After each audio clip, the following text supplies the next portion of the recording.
Well, from a practical standpoint, Pompeo was under a deadline. Like you were saying before, if Pompeo didn't give his certification to Saudi Arabia and the UAE, then U.S. forces and resources would be restricted, and the U.S. would not be able to move as freely in assisting the Saudi-led coalition. However, with this certification, U.S. resources can be accessed by the Saudi-led coalition as they fight against the Houthis. So this is a certification that's needed for operations to continue. And this is also something that the administration as a whole seems to be fully behind, because Defense Secretary of State James Mattis also gave his endorsement of Pompeo's statements.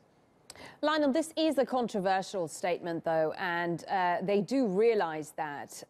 Explain to us why.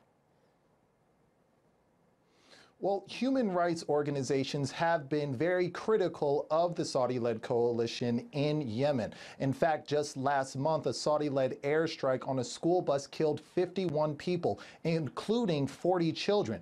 And with this certification, many human rights organizations are upset because it feels like it sends the message to the world that when it comes to the U.S., they're just not interested in holding their allies accountable for the actions that they take. And they're not interested in the harm that their allies might against the actions that their allies may take in achieving any sort of objective. So it seems as though this certification is coming at a very bad time, especially when Saudi Arabia is under a lot of scrutiny for how they are handling this operation in Yemen.